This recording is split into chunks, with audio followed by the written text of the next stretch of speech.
વડા તળાવ પાસેની કન્યા શાળામાં યોગ્ય ભોજન ન અપાતું હોવાના આક્ષેપો સાથે વાલીઓએ હોબાળો મચાવ્યો હતો।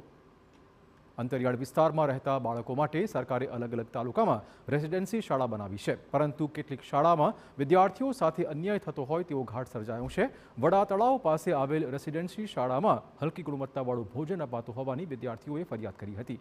દરરોજ બટાકાનું શાક અપાય છે અને પીવાના પાણીની પણ વ્યવસ્થા ન હોવાનો આક્ષેપ તેમણે કર્યો હતો। સાક્ષરતા નિવાસી શાળા મુવાડામાં અમને પાણી પણ નથી મળતું અને પીવાનું પણ નથી મળતું અને બાથરૂમમાં પણ નથી આવતું અને ખાવામાં રોજ બટાકા અને ખીચડી ભાત કાચો આલે।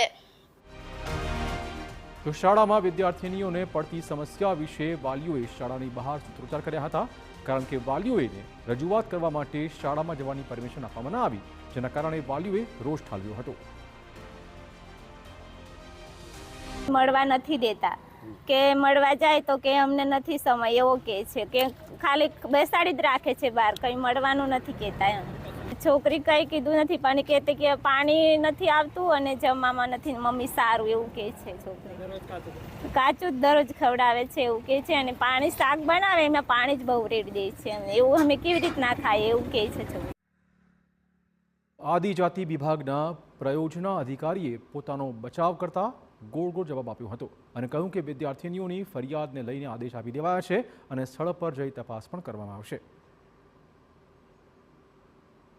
કોન્ટ્રાક્ટર છે ત્યાં એજન્સી એમને સૂચના પણ આપેલી છે ને છતાં પણ આપણે પણ સમજીએ છીએ કે કોઈ પણ શાકભાજી હોય આમાં બટાકા થોડા તો હોય જ છે, ઠીક છે, પણ યદી વધારે માત્રામાં છે તો એની અમે પ્રિન્સિપલ પાસેથી પણ ખાતરી કરાઈ છે।